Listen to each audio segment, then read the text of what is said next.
asal apa? Selok. Kemarin kita dilatih puasa, selesai puasa nggak ngefek sama sekali. Kita kembali lupa dengan puasa. Kalau saya istiqomah, saya kemarin 10 hari sakit Pak Bupati, tapi saya tetap ngaji. Makanya kenapa suara saya ini serak banget, karena saya sakit. Saya pulang dari Hong Kong, langsung ke Bengkulu, keliling Jakarta, langsung Pantura. Badan saya capek, saya sakit, tapi saya nggak berhenti. Dan alhamdulillah, walaupun saya sakit, saya masih puasa Daud. Sehari puasa, sehari tidak, dalam keadaan sakit. Karena saya punya cita-cita, saya itu pengen mati pas dalam keadaan puasa, pas pengajian. Kan keren. Sallallahu alaihi Nabi Muhammad. Ya. Bapak Ibu yang saya muliakan, kita teruskan tadi evaluasinya. Saya pengen jangan sampai karena cinta kita pada dunia melebihi cinta kita kepada Allah Subhanahu wa Ta'ala. Saya sering mengatakan apa Bu? Ingat, lebih baik kita kehilangan dunia untuk Allah daripada kita kehilangan Allah untuk dunia. Lebih baik kita kehilangan jabatan untuk Allah daripada kita kehilangan Allah gara-gara jabatan. Jomblo, lebih baik kamu kehilangan wanita untuk Allah daripada kamu kehilangan Allah gara-gara wanita. Di rumahnya jomblo-jomblo jomblo itu free hati. Cinta adalah ketika kamu yakin bahwa dirimu telah melupakannya, kamu masih menemukan dirimu peduli padanya. Itu namanya cinta. Mono laku bu kopi jaro dhisik, laku pati ra jaro teh diwenehi.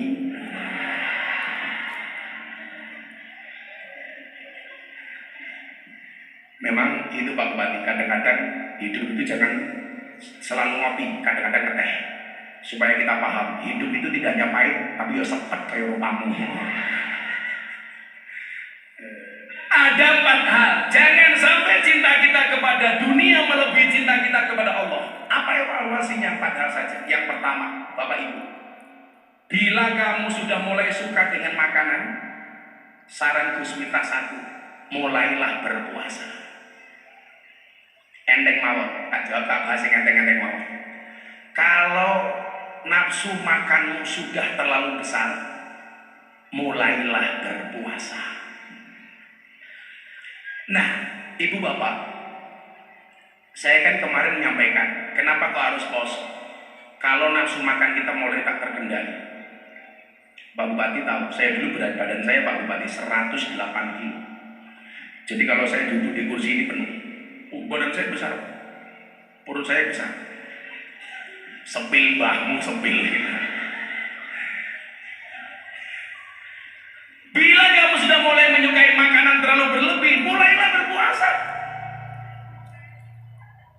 Orang itu kalau tidak bisa menahan hawa nafsu untuk makan, hampir bisa dipastikan dia tidak akan bisa menahan hawa nafsu yang lain. Nah Bapak Ibu, ternyata apa? Puasa itu benar-benar Allah jadikan media bagi kita untuk bisa menahan hawa nafsu kita. Termasuk contoh umpamanya, kenapa kok solusinya puasa? Kalau sudah mulai mencintai makanan terlalu nafsu, berpuasalah. Coba bilang ya, bagaimana Allah mendesain puasa ini untuk memanage nafsu?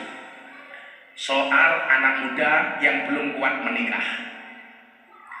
Ya ma'asyaras sabab, wahai para pemuda, man istata'a minkumul ba'ah, barang siapa sudah punya kemampuan, badannya bagus, sehat, punya pekerjaan, punya gaji, falyatazawwaj, maka segeralah menikah.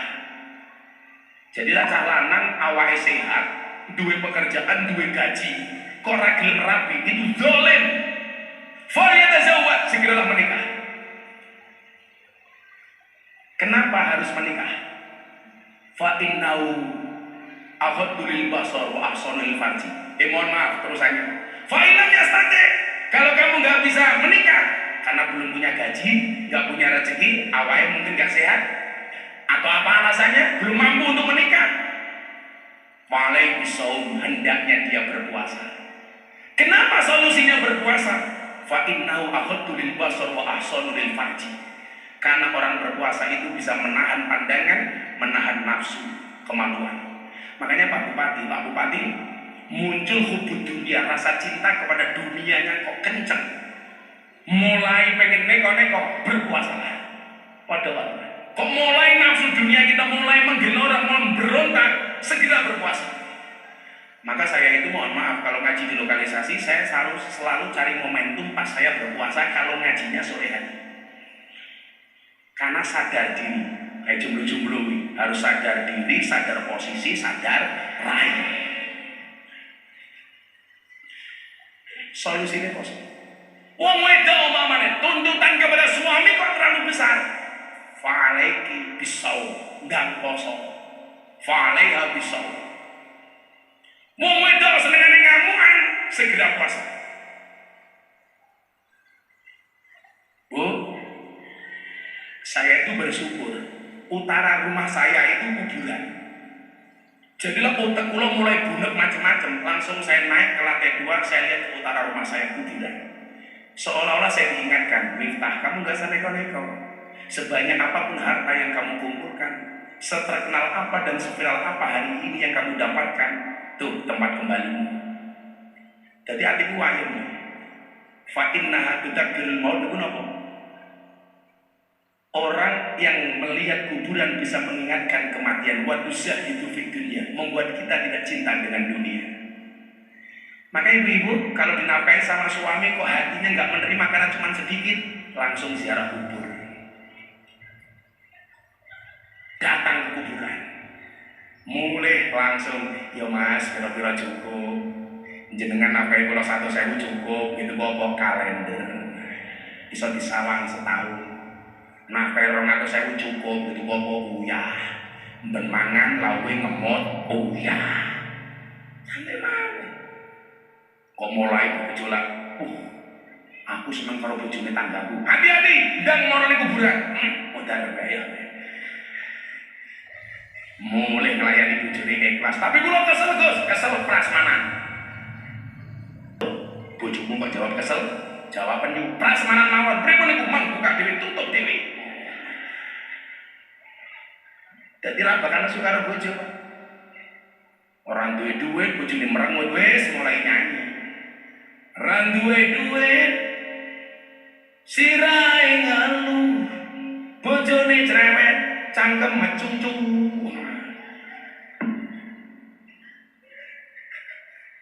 Kuwi biasane mbok-mbok ning kono, lan ning kene insyaallah. Kula keteran wae batil ati kula mulai kerja-kerja nih kok. Yang saya tuju itu kuburan. Pak Ulah kenapa? Lah atimu mulai kepikir, wah, iki ana dana desa iki saka manfaate. Moro ning kuburan, Pak. Wis langsung ilang langsung di Pak Ulah. Gandeng karo kuburan. Tak dungake cepet Pak Ulah. Cepet nafsu kuine ilang. Maka berpuasa. Ngempet karena puasa itu adalah al-imsak. Dene sekarang banyak pejabat yang korupsi. Kenapa? Karena gak bisa imsak, gak bisa ngempet. Ini bujuni pejabat saya ingatkan, bujuni Pak Bupati, bujuni Pak Lurah, bujuni Pak DPR. Kadang-kadang apa? Suaminya sudah bijak, istrinya malah pamer di medsos. Duit tas mahal, difoto, posting.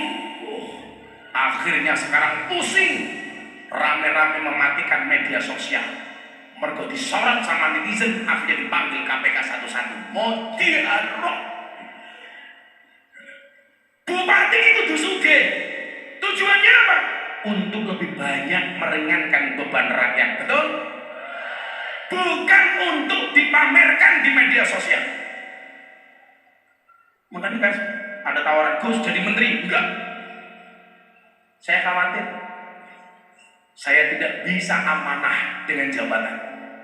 Saya ditelepon sama orang Lampung, Gus, walaupun Gus sudah tinggal di Jogja kan akhirnya di Lampung. Pulang ke Lampung Gus, saya biayai nyalon gubernur Lampung. Sekarang Lampung lagi dihajar habis-habisan gara-gara jalannya rusak. Karena saya tahu Pak Bupati, saya tahu kapasitas saya. Kalau seandainya aku nyalon gubernur Jawa Timur, saya seneng ngomong uang ngawi, cair ki. Lah ngundang ora perlu ngaplopi. Saya enggak mau. Ada capres dan buat saya, Gus tolong saya dibantu. Nanti kalau saya jadi presiden, saya minta Gus bantu saya jadi menteri agama. Aku batin, aku tadi Menteri Agama pengajian diundang Tungkul Rejo. Malah mau tombok aku. Suka tidur, mulailah bangun tidur, bangun dengan tahajud. Lah nafsu turumu mulai gede, tangiyo tahajud. Wa minal laili fatahajjad bi nafilatallah. Kok saiki nafsu turumu gede yo? Itu sindiran Allah supaya kita bangun di malam hari untuk melaksanakan qiyamul lail. Ora kaya ketua panitia nih bengi tangi ora tahajud malah nunut nguyuh tok. Ali ayat pelore 791 pinter iki.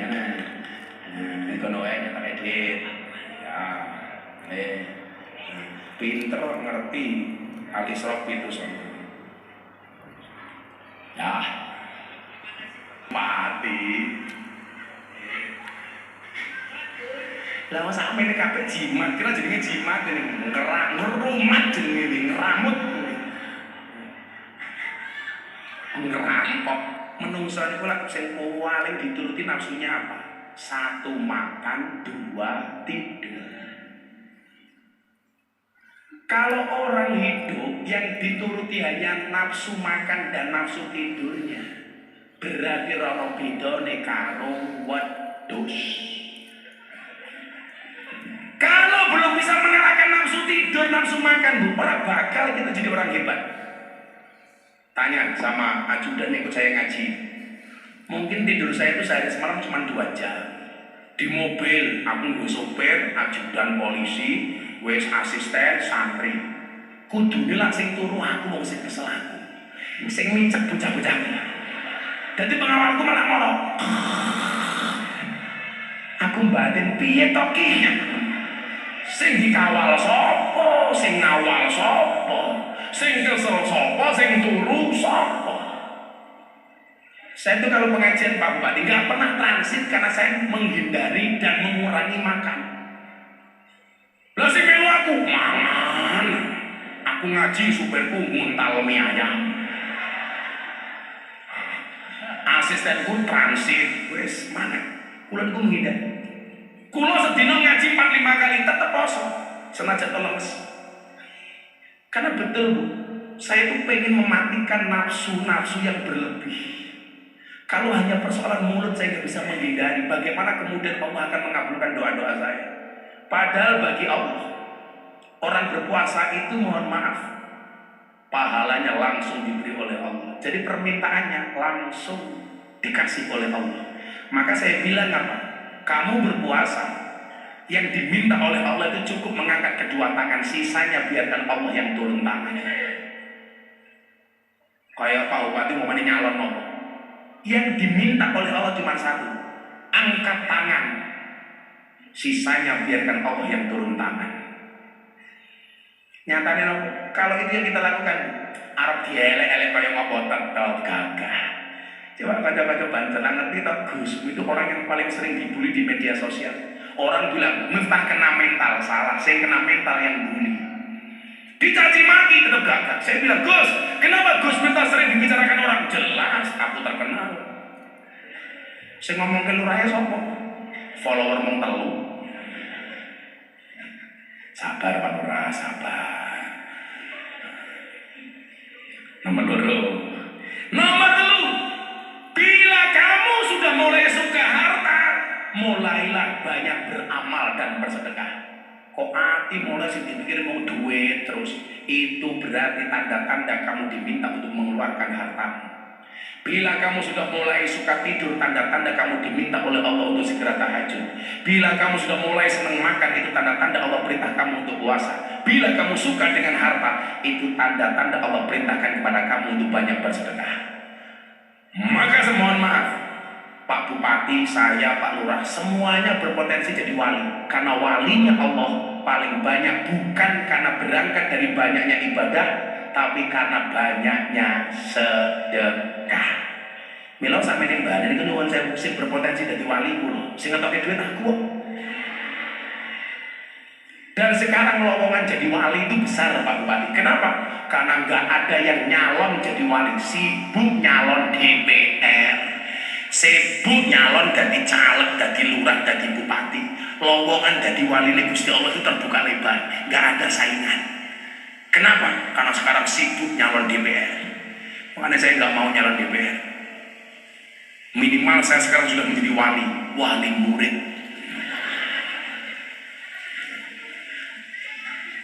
Saya bilang, saya itu nggak pengen jadi menteri, nggak pengen jadi pejabat, cuman pengen omongan saya didengar sama pejabat.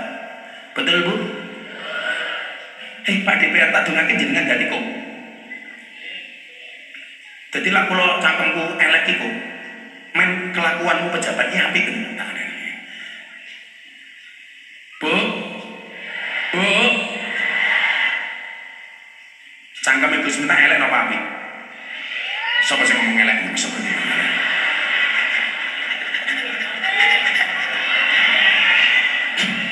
Elek mau undang. Geding aku, metengmu lho. Kula niku lak ngomong karo pejabat niku pahit, tapi sebagai obat. Loh, saya kalau ngaji di hadapan DPR, ngaji di hadapan menteri di Jakarta, saya besok malam diundang sama siapa? Kementerian Investasi Pak Bahlil.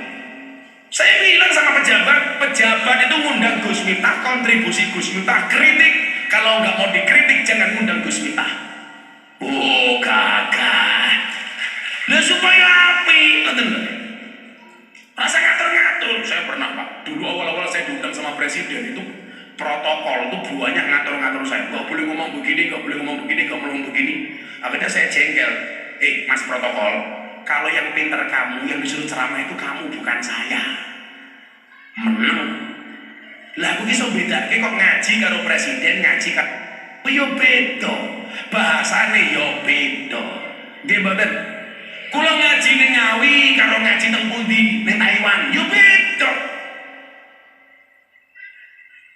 Lah saya kira undang kayak kakek ngatur. Kula ki paling ora seneng kalau diundang pengajian sama pejabat ngatur-ngatur. Nanti nggak boleh begini, tolong ngomong begini. Wis boleh kok kiai liya. Ora usah ngundang Gus Miftah. Wong kula ngerti dia dosise kok. Oh, segini. Podo-podo dalile bertemu dengan orang yang berbeda, maka tafsirnya juga berbeda. Mila ora usah kakek ngatur kiai, kudune kiai iki ngatur kok malah diatur-atur. Wis murah dinyang ngatur-ngatur.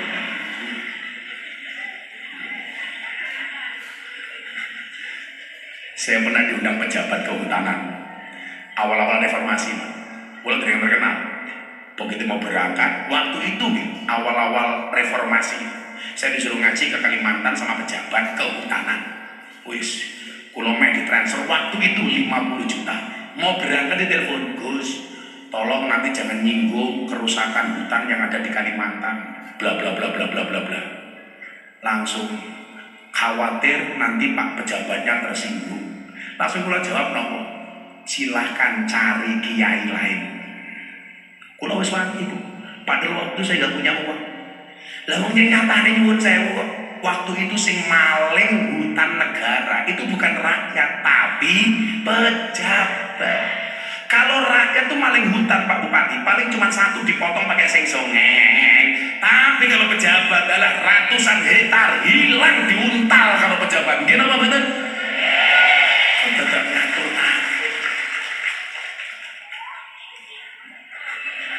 Mumpung disiarin TV aku galak kok ngomong. Ora bahaya ora. Aku pengen dandani negaraku kok. Coba bedane wong biyen karo wong saniki napa? Nek tak contoh nih. Apa bedanya orang dulu dengan orang sekarang Pak Bupati? Mbah-mbah kita itu keren.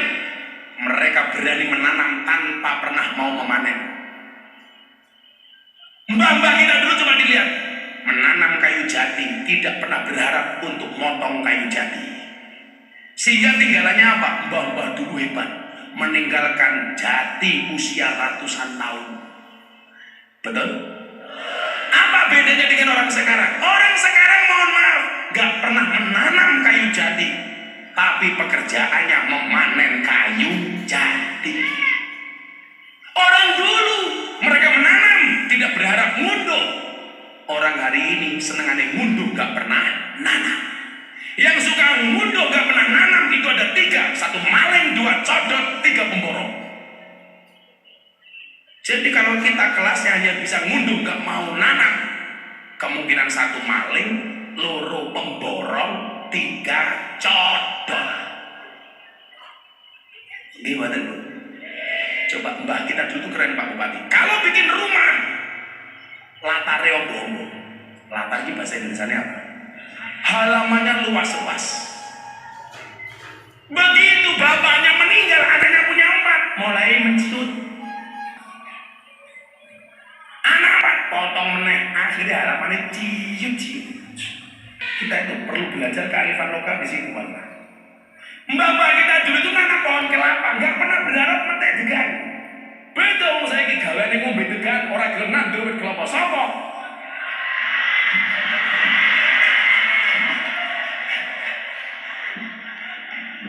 Aku ora ngepek yo, rupane cah iki lho sing ngepek.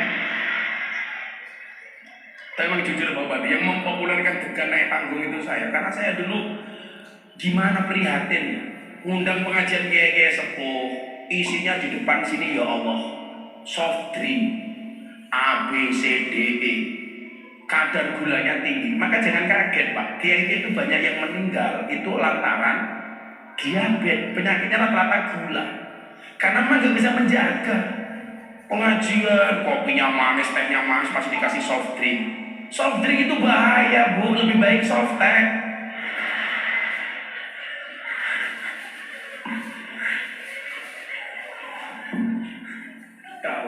Kamu tadi minta apa? Minta amal? Jamaah minta amal gitu? Kamu bisi-bisi aku, apa ora? Apa ora usah ya?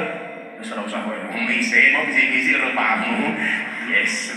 Rawani ngatur HP gawe. Jos. Nyawa tambahi 100 rawani ngatur.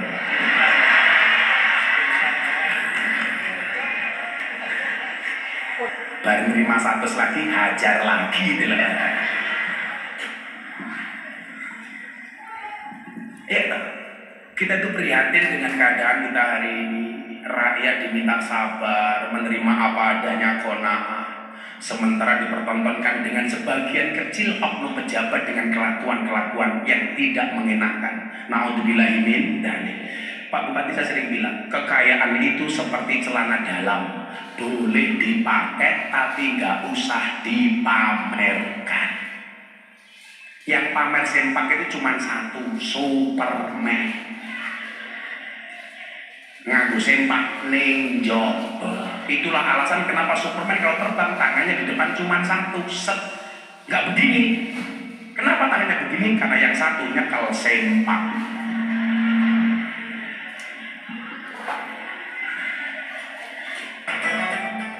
Bihi nafilatallah asa ayyabahasaka rabbuka maqaman mahmuda.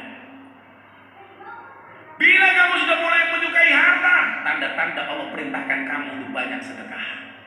Semampu kita bersedekahlah sampai kaya, jangan menunggu kaya baru sedekah. Ini orang musola baru. Berangkatlah ke masjid sampai tua, jangan nunggu tua baru ke masjid. Bagi yang ingin berdakwah, berdakwahlah kamu sampai alim, jangan nunggu alim baru berdakwah. Pak Bupati, Pak Lurah, Pak Camat, dakwah itu bukan profesi, tapi apapun profesinya harus berdakwah. Bupati, dakwah dengan penanya, tanda tangan kebijakannya. Dakwahnya lurah, gampang, bagi BLT sesuai dengan peruntukannya. Jangan sampai gara-gara BLT justru timbul fitnah kepada lurahnya. Aku ora kebagian BLT, paling didom dulure dhewe. Fitnah rakyat itu begitu, Pak. Betul Pak Lurah? Lucunya wong Tukurejo, BLT untuk orang miskin. Orang BLT yang punya mobil ngaku-ngaku miskin. Betul Bu? Yang punya gelang emas ngaku miskin. Akhirnya nggak kebagian yang diserang lurahnya. Lurahnya nggak amanah, BLT-nya saya nggak dikasih, paling hanya dikasih saudara-saudaranya sendiri. Hei, itu benar, benar-benar fitnah.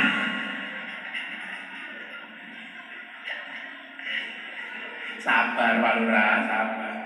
Wargamu kalau ada BLT tuh coba ada bahasa begini, mentalnya orang kaya. Saya nggak pantas menerima. Kenapa? Masih banyak orang lain yang berhak untuk menerima, betul? Saya itu kadang-kadang heran kalau saya posting di medsos, saya sedang memberi orang sedekah di mana-mana. Komentarnya apa? Gus, bu, saya sekalian dibagai. Saya kapan? Ini mindset miskin. Harusnya apa? Kalau ada orang berbagi, kamu komen, ya Allah, anugerahkanlah saya supaya menjadi orang yang bisa berbagi. Kan kita enggak. Kalau ada orang berbagi malah takon tanya. Aku kok belum dikasih, Gus? Mental kiri. Aku ngasih jimat bapak-bapak di sini, Gus, aku yang jaluk jimat. Kiri. Boleh kita miskin harta, tapi mental kita harus kaya. Kokoh. Yang terakhir, bila kita sudah cenderung senang dengan mendengarkan musik yang berlebih-lebihan, maka mulailah mendengarkan Al-Quran. Aku ngandani dari canan, orang viral itu gak akan selamanya. Saya bilang, posisi kamu seperti ini tuh ya saya Abah berdoa. Denny manggil saya Abah. Abah berdoa kamu bisa bertahan lama. Tapi ingat harus kamu imbangi dengan kebaikan-kebaikan. Jangan gara-gara kamu bermusik kamu melupakan Al-Quran. Artinya apa sebenarnya pengen saya sampaikan? Hidup itu butuh keseimbangan. Yo oleh nyanyi tapi ojo lali ngaji. Yo oleh mangan tapi ojo lali poso. Yo oleh turu tapi ojo lali tahajud. Kan sesederhana itu. Kalau itu kita lakukan, itulah yang dimaksud dengan keseimbangan. Fid dunya hasanah wa fil akhirati hasanah wa qina adzabannar. Dunyane selamat, akhiratnya selamat. Insya Allah kita dijauhkan dari api neraka. Amin Allahumma amin. Saben malam Jumat ahli kubur mulai nang omah kanggo jaluk donga wajan Quran najan sakalimat. Lamun ora dikirimi banjur bali brebes pilih bali nang kuburan mangku tangan tetangisan saleh.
Sallu ala Nabi Muhammad. Bismillahirrahmanirrahim. Allahumma shalli ala sayyidina Muhammad wa ala ali sayyidina Muhammad. Alhamdulillahirabbil alamin.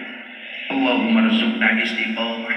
Allahumma rzuqna bi ziyadatil ilmi wal rizqi wal ibadah. Allahumma rzuqna ziyaratal Makkah wal Madinah. Allahumma rzuqna dzurriyyatan thayyibah. Allahumma rzuqna alan sakinatan mawaddatan warahmah. Allahumma rzuqna bi alfi alfi quwwah. Allahumma rzuqna bi alfi alfi barakah. Allahumma rzuqna bi alfi alfi karamah. Allahumma rzuqna min ahli sunnah wal jamaah. Allahumma rzuqna bi husnil khatimah wa na'udzubika min su'il khatimah wa adkhilna jannata ma'al abrar ya aziz ya ghafar ya rabbal alamin walhamdulillahi rabbil alamin.